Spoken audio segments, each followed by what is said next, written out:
say love? Love! Everybody say love! Love! That is the answer right there. Right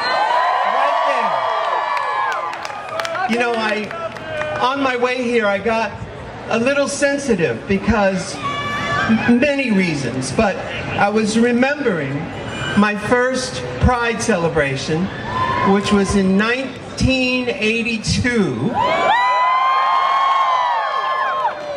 I was 21 years old in Atlanta, Georgia, and it was the most beautiful day of my life because I got to see my people living life with love and dignity and with everything I wanted for the rest of my life. And guess what? It happened. It happened.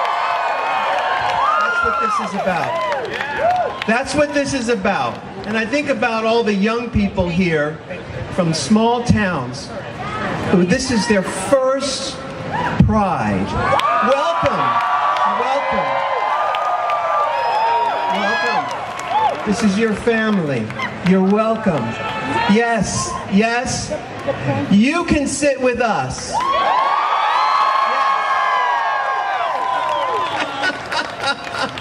It's very important because, you know, a lot of people come from families that, for whatever reason, don't accept them or who are closed down to the idea of love. And here, young people have found their family. As gay people, we get to choose our families. And you are my family.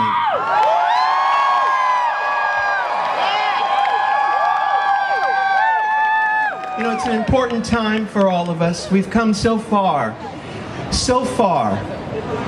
Yet, the freedoms we have are still very fragile. You know, fear, unfortunately, a lot of people feel more comfortable with fear, and that's unfortunate. And I want you all today, here in this beautiful, beautiful square, to remember love, remember who you really are. Now, I say that because as I was growing up in this world, I had lots of mentors, older gay people who helped me along the way, who helped me and guided me through some of the rough waters, you know, helped me navigate all of this. And I'm here, I'm a living witness here today, that if you have that background, that is the key. And for you young people here, and this is your first Pride, get to know your brothers and sisters. Get to know some of the older queens and transgender people who have been this path.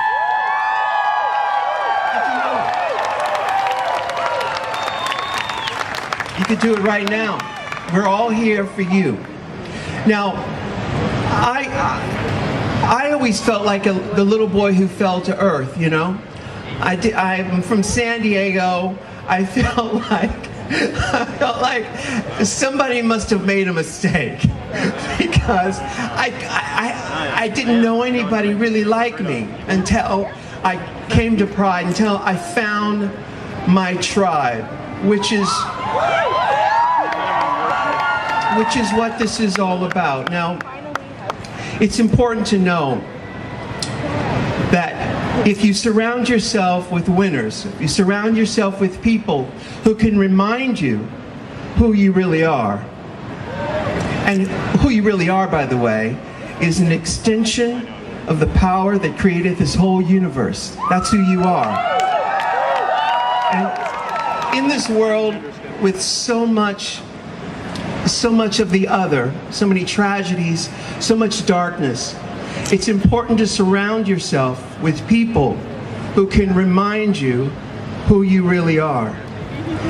And if you don't have those people, you have to learn the processing tools to guide yourself.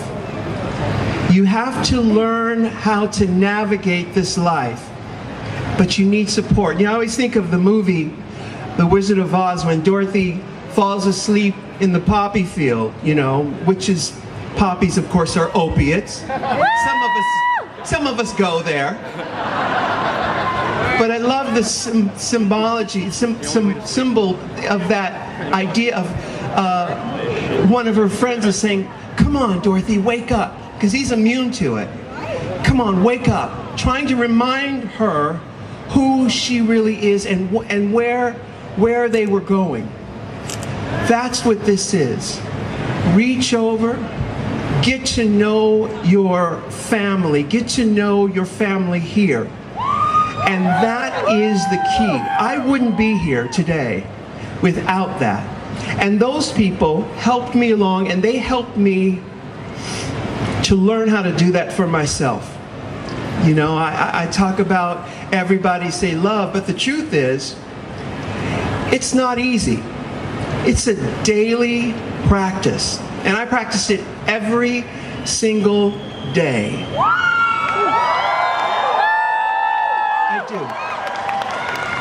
Because it's very easy to get off course. There's a poppy field or a Tim Hortons, whatever your pleasure may be. It's very easy to get distracted, especially today. You know, we've come so far. We've come so far. But, you know, we've got, you know, so many examples out in life.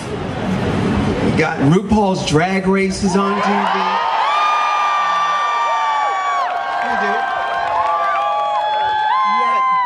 Yet it could still be very, very lonely for sweet, sensitive souls. And that's who you are. You're sweet, sensitive souls. And I've said this many times before, the biggest threat for sweet, sensitive souls is to tend to go to the bitter side because you feel so much. You feel so much that it hurts, and you don't know how to channel that energy. So the only place you could go is into that darkness. We've all been there. We've all been there. But I challenge each of you to stay in the light. Stay in the light. And when it gets dark, reach over and ask one of your friends, one of your family members here to help you. That's what we are here for today. It's to remind you. You know, gay pride, LGBT pride really started out to try and counterbalance all of the shame that we grew up with, that we got from our domestication, from wherever. And that only goes so far. Pride feels like it takes you here, takes you right there, sort of evens it out. But what you really need to do is take it even further. You need more. You need more. And that more I'm talking about is learning how to love yourself on a daily, hourly, minute by minute storyline. That's what I'm talking about. That's what I'm talking about. And how you do that? Consider the source. Remember who you are. In the morning, I like to meditate. I like to sit still and center myself with that source. Now together here, when we're all together in pride, it's very easy. But when you're alone and you need something else, remember what I'm saying. All these beautiful faces out here, these beautiful, sweet, sensitive souls who feel too much. Sometimes you just feel too much and it becomes overwhelming. Remember, there are other people like you, and other people have done it successfully. There's a way to do it. Remember what I'm saying to you on this beautiful, beautiful day. You are an extension of the power that created this whole universe. And, you know, for some people it's too hard, it's too much to take, you know? Some people cannot hear that. I'm telling you right now, hear it.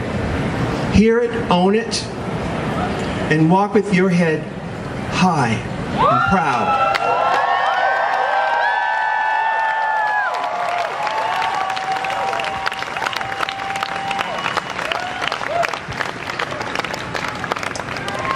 It's a daily reprieve, and right now we've got it. Right now we've got it in Toronto. I got to tell you, Toronto is a very special place for me. It's like a benchmark place for me because so many great things have happened to me here. That's why when the call came through, I jumped at the chance, because Toronto is where I was able to, I was actually 21 years ago that I signed a contract with MAC Cosmetics to become the first face of MAC Cosmetics.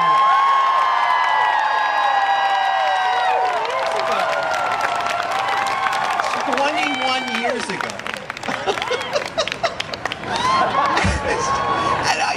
It was a dream come true for me. It was, you know, I was this little boy. I used to play with my mother's makeup in her mirror. And she'd say, "Ru, get out of my makeup," you know. And, you know, so our thoughts are very, very powerful. I feel like I manifested that. I made that happen somehow in this world. You are the power.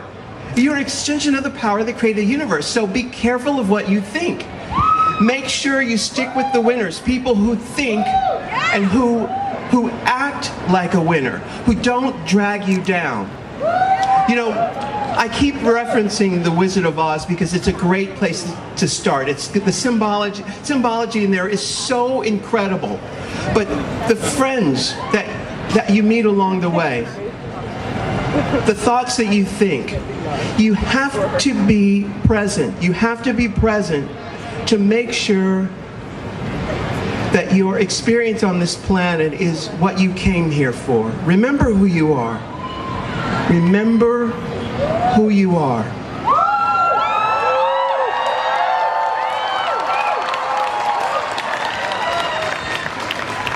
Now, I've just got 1 minute left, but I want you to know that I love you so much.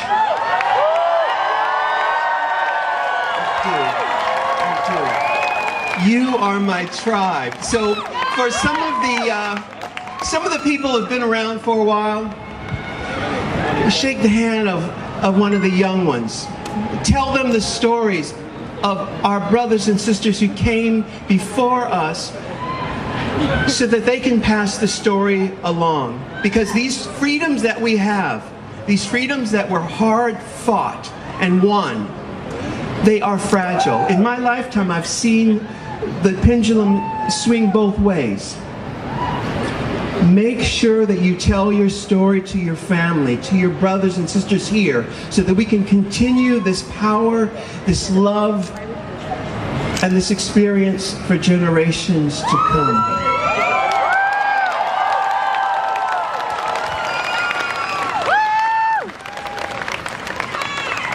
I love you, and I'll see you next time.